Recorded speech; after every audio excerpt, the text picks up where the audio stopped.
हाँ जी अस्सलाम वालेकुम जी। जिन्हें भी जनाब अपने फॉलोअर सबसक्राइबर लो जी जनाब शार्ट वीडियो जी जे ना ये बनन लगी जे रजवान अल मरूफ जानी भट्ट साहब अलहमदुलिल्लाह जनाब हर सीजन दे विच एक भट्ट साहब दा नाम है, एक मकाम, एक अनमोल तोहफे जिहड़े ने कुर्बानी वते जनाब भरावां वते कढ के लेके आमदे ने। और 2026 का जनाब बकायदा जनाब अज एंट्री और आगाज ये भट्ट साहब ने जनाब कर छड़िया। और अज की वीडियो जी मुकम्मल इन्हां दी बन गई है।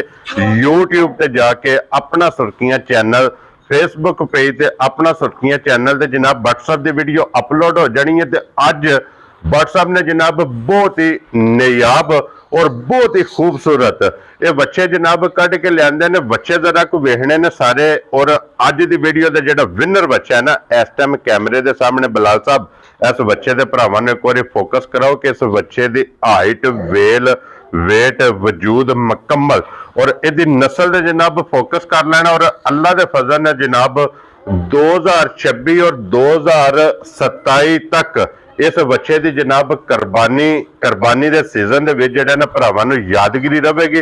चलो जिस भरा दे जनाब नसीबां विच होया बच्चा उन्होंने दे सकने, बिस्मिल्लाह पढ़ के बच्चे का जनाब उन्होंने रसा फड़ा सकने। अल्लाह के फजल ने जनाब जिस पहला कॉल की फोन उहदा उस टाइम बंद होगा जिस टाइम उन्होंने मुबारक दे दी। क्यों जी भट्ट साहब भरा वीडियो वेंदे भी नहीं तो काफी चिर तो ना भरावां नूं पता कि भट्ट साहब ने छोटी मोटी ना बच्चियां च रोकने के लिए कीती है। हाँ जी जनाब लभदा आखे अल्लाह पाक तेरे नसीब अल्लाह पाक रिज़ा दा मकसद रखीदा। हाँ जी जनाब लो जी बिलाल साहब हुण इत्थे एक बारी दूजे भी सारे बच्चों ते कैमरा मारना है। ये जनाब भट्ट साहब ने मेहनत की जे यूट्यूब ते एक बारी और भट्ट साहब ने मेहनत की जे जनाब मेहनत करके अल्हम्दुलिल्लाह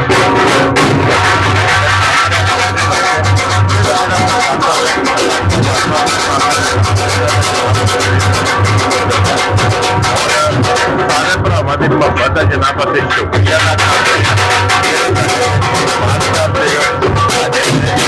माल करके माल खरीदते हो। इस वीडियो के नाल जनाब इजाजत चाहांगे। इंशाअल्लाह अगली वीडियो के नाल फिर हाजिर होवांगे। भट्ट साहब नारा मारना जी पाकिस्तान जिंदाबाद।